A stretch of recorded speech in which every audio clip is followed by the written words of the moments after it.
advertise what you're doing at all, but you've grown this huge following of people who are super interested in what you're doing. Well, I think it's important to do things you don't like, and I was very ashamed of my life story for a long time. I didn't want to go out and tell anybody shit about me, so that's why I had two people. I created one David Goggins and one Goggins. Right. And I didn't want people to know that I had all these issues. But after a while, people start to give you these different taglines, like you're superhuman, you're amazing. I'm like, you fuckers don't know anything about me, man. Like, I'm this insecure kid. And I started realizing there's a lot of people out here who are going through a lot of problems that I once tapped into. I had a whole bunch of issues growing up. And, I felt compelled to this, you gotta start sharing this stuff, man, because people see where you're at today. They see where you're at today. They see the man you are today, this rock hard human being. Show these people where you come from. Right. Show these people it's possible. It's funny when you're reading the book, like once you get into the later chapters, like 6, 7, or 8, all the way to the end, you start to forget chapters 1 and 2. That's right. You start thinking this guy is a superhuman, and then you got to remind yourself, like, oh man, look where he came from. Right. I actually do that in the audiobook. In the audiobook, while Adam's reading, we have a moment where we stop because we're like 6 or 7, 6, 7, 8, where I start doing all these crazy feats and start going way beyond human limits for myself. And I tell people, while you're hearing this, I know you guys have already forgotten about how I came up.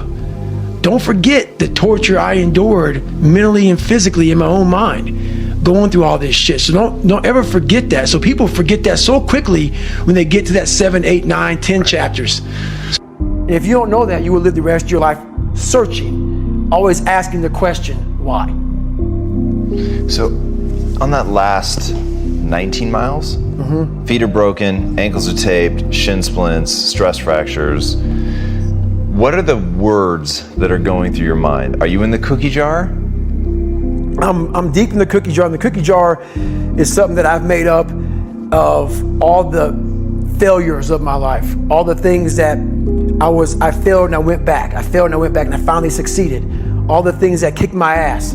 I put them all in the cookie jar because at times of hell, even the hardest men, in times of suffering, what we do is we forget how hard we really are. Because that's what suffering is. Suffering is a test. That's all it is. Suffering is the true test of life.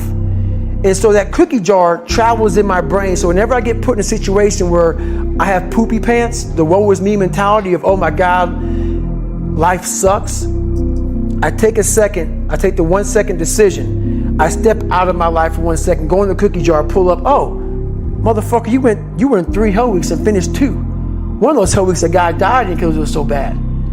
Oh, you are a motherfucking badass.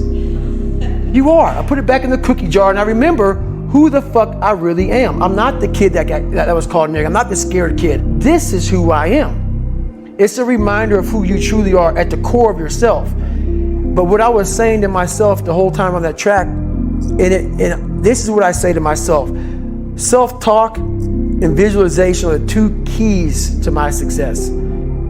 I believed for that last 19 miles, I was indestructible.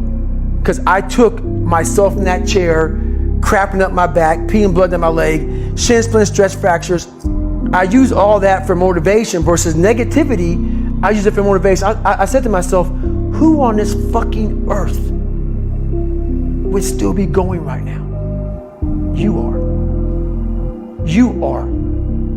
You gotta be the hardest motherfucker on the planet. Is it true? I don't give a fuck.